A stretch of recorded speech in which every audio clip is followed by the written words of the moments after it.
Hello and नमस्कार, आपको हमारे चैनल पे स्वागत है। और हमारा सबसे पहला एपिसोड डॉक्टर से चर्चा में हमने बुलाया है उन डॉक्टर को जो सबसे बेस्ट है अगर हमें कोई भी स्किन डिजीज के बारे में बात करनी है। तो let's welcome doctor Megha Chaturvedi. Hello ma'am. Hello. कैसे हो आप? गुड, आप कैसे हो? मैं बिल्कुल ठीक हूँ मैम। तो मेरा जो क्वेश्चन है, हम डायरेक्ट क्वेश्चन पे जाएंगे कि अब जैसे विंटर्स हैं, ठंड बढ़ती है एंड ऑल, तो हमने सुना है कि सोरायसिस बीमारी है। आपकी मतलब आपके व्यूअर्स हैं, जो भी चैनल के व्यूअर्स हैं या मैं हूँ जो आपकी वीडियोस देखते हैं, हमें पता है सोरायसिस क्या होता है, एक ऑटोइम्यून कंडीशन है।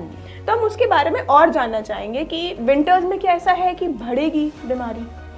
ज़रूरी नहीं है कि सारे पेशेंट को बढ़े विंटर में सोरायसिस, बट हाँ मैक्सिमम पेशेंट को विंटर्स में कॉम्प्लिकेशन बढ़ जाते हैं सोरायसिस में, क्योंकि जो इन्वायरमेंट है वो हमारा कोल्ड एयर वाला होता है या फिर उसमें मॉइस्चर नहीं होता है। तो उसकी वजह से जब हमारे एयर कांटेक्ट में आती है स्किन की, तो वो स्किन को ड्राई करती है। नॉर्मली आपको, मेरे को ड्राइनेस सबको होती है विंटर में, बट सोरायसिस पेशेंट को ऑलरेडी बीमारी ऐसी है कि पैचेस है, स्किन खिंच रहा है, तो ऐसे में ड्राइनेस उनका सिम्टम्स एग्रावेट कर देती है और उनके कॉम्प्लिकेशंस बढ़ा देती है।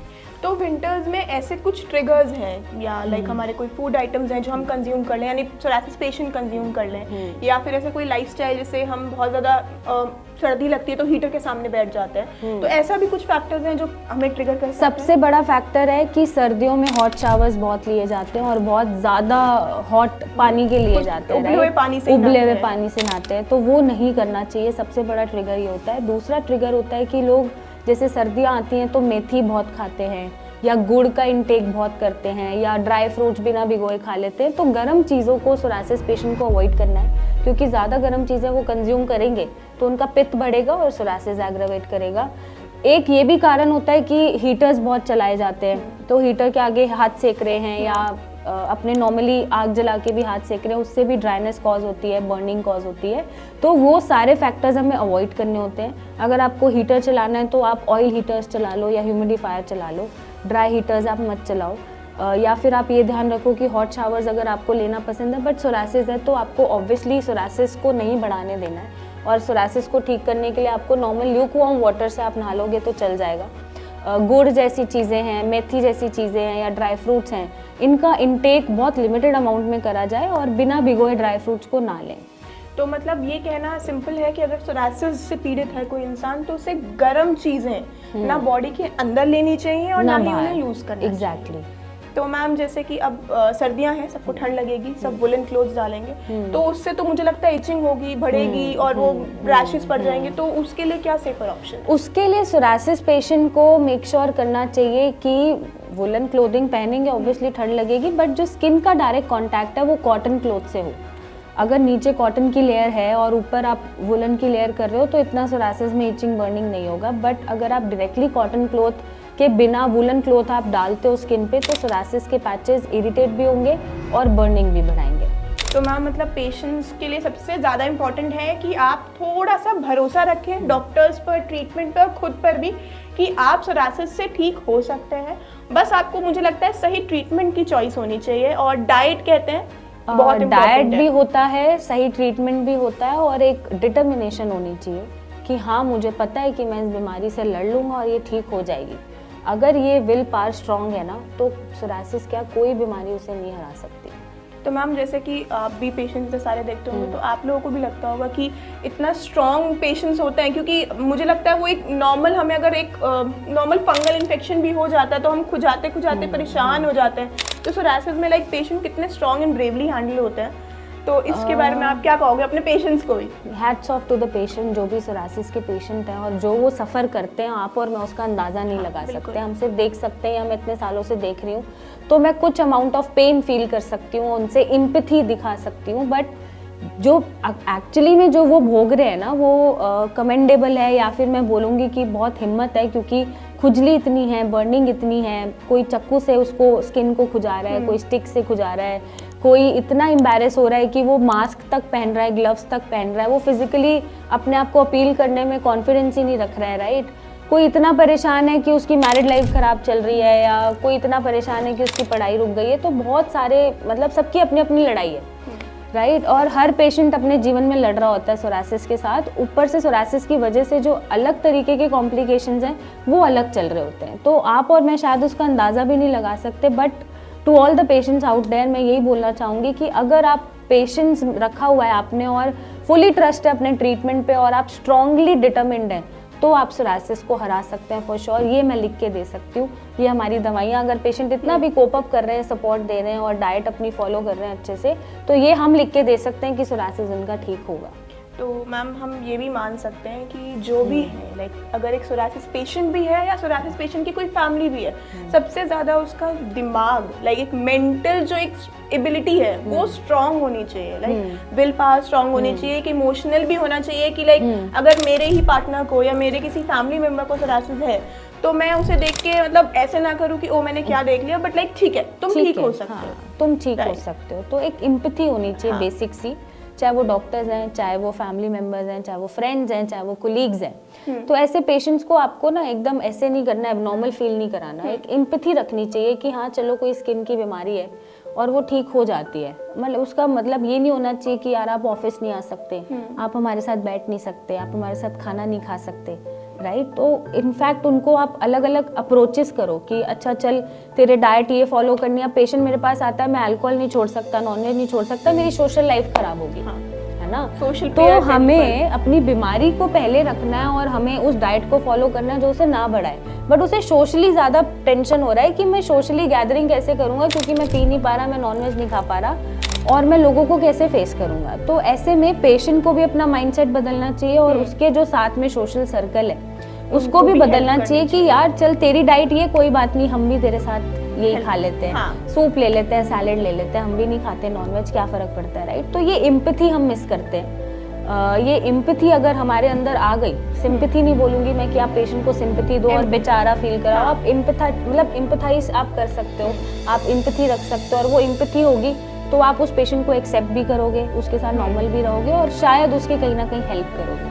तो इसके बाद मतलब ये स्टेटमेंट के बाद तो मैं ये कहूँगी कि चाहे कोई पेशेंट है या कोई पेशेंट नहीं भी है किसी भी बीमारी का, सबसे पहले आपके लिए आपकी हेल्थ होनी चाहिए, उसके बाद ही आपका चाहे सोशल सराउंडिंग या कोई भी अगली चीज़ आनी चाहिए।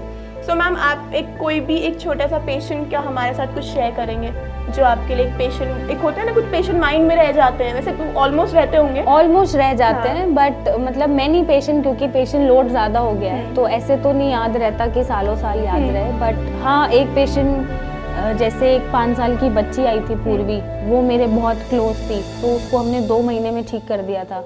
अभी शायद दवाइयाँ भी नहीं लेती है वो, और जब वो आई थी तो पूरी बॉडी पे कट्स थे, ब्लीडिंग थे। मतलब बच्चे सोरायसिस लेके आते हैं ना तो दिस इज समथिंग मुझे अच्छा नहीं लगता और अंदर ही अंदर ऐसा लगता है यार इससे क्यों हो गया, ऐसा सोच रही होती हूँ मैं।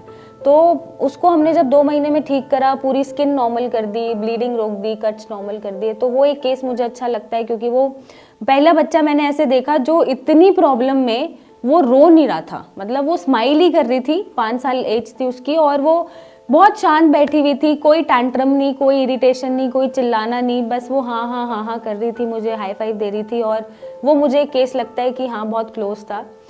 बाकी केसेस भी होते हैं, अब जैसे पेशेंट है, अब पेशेंट को कभी मैं डांट भी देती हूँ, डाइट फॉलो नहीं कर रहे, आप बहुत टेंशन ले रहे हो, क्यों ले रहे हो इतनी टेंशन, मतलब मैं डांट देती हूँ। तो ऐसे में अब एक पेशेंट थे बहुत क्रिटिकल कंडीशन में हमारे पास आए, तो बीच में फ्लक्चुएशंस होते रहे, बट 4-5 महीने में वो रिकवर कर गए। तो अब उनकी ये कंप्लेंट है कि आपकी दवाइयों में स्टीरॉयड है, मेरा ये 20 साल से ठीक नहीं हुआ, अब कैसे ठीक हो गया, राइट। तो ये तरह तरह के एक्सपीरियंसेस मिलते रहते हैं और हमारा काम है जिस सीट पे हम बैठे हैं कि हमें तो बस पेशेंट ठीक करना है, चाहे पेशेंट हमें गाली दे कोई फ़र्क नहीं पड़ता, या पेशेंट हमारे बारे में अच्छा सोचे, उससे खुशी होती है कि चलो हम कुछ अच्छा काम कर रहे हैं। बट येस, हमें तो एट द एंड पेशेंट को ही ठीक करना और पेशेंट को आराम देना है। तो मैंने बहुत एक्सपीरियंसेस आते जाते रहते हैं। अब कुछ हैं जो लिटरली पैर भी छू जाते हैं, आपको भगवान भी बना देते हैं, कुछ हैं जो बहुत ठीक होने के बाद भी ये बोलते हैं कि इसमें दवाइयों में कुछ गलत है। तो आपको सारी चीज़ें साइड रखनी पड़ती हैं और अपना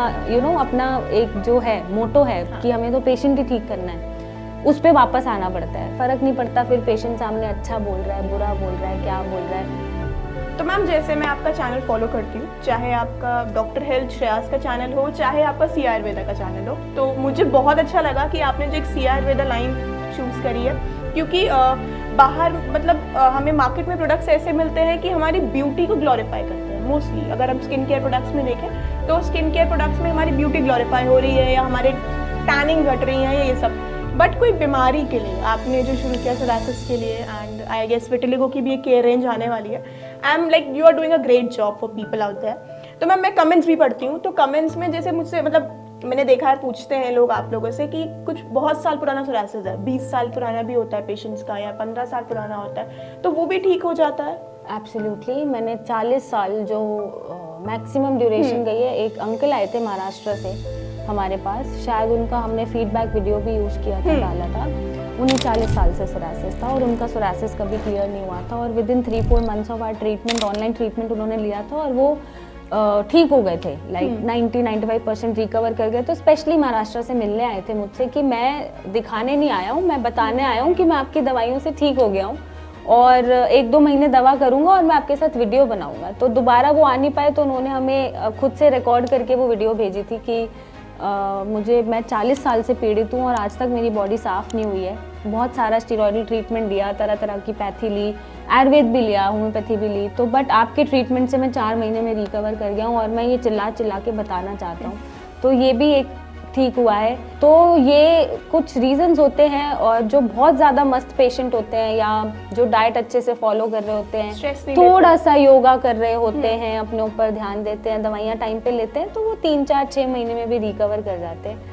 फर्क नहीं पड़ता कि वो 20 साल से पीड़ित है या 40 साल से पीड़ित है। बस उन्हें सही रास्ता अब मिला 20 साल बाद या 10 साल बाद, या शायद हमसे ठीक होना था, या फिर उन्होंने वो पॉजिटिविटी और ट्रस्ट दिखाया हमने, शायद वो इस ट्रस्ट के साथ भी ठीक हो गए। क्योंकि दवाइयाँ जब भी, मतलब दवाइयाँ तभी असर करेंगी जब यहाँ से आप पॉजिटिव हैं। जब यहाँ से आप डाउटफुल है ना, तो दवाइयाँ भी असर नहीं करती, असर भी करेंगी तो दिखेगा नहीं, हाँ। है ना। तो वो एक मेंटालिटी है, साइकी है, वो साइकी को पॉजिटिव करना जरूरी है। So thank you ma'am. इस एपिसोड में हमने आपसे बहुत सारे क्वेश्चंस पूछे, तो मैम नेक्स्ट एपिसोड में हम दोबारा आपसे क्वेश्चंस लेकर आएंगे, जो हमारे व्यूअर्स कमेंट करेंगे हमें इस वीडियो में और हमसे पूछेंगे जो भी वो पूछना चाहते हैं, और हम मैम से पूछेंगे और मैम आपके क्वेश्चंस का आंसर देंगी। तो thank you so much ma'am for joining us. Thank you everyone, thank you.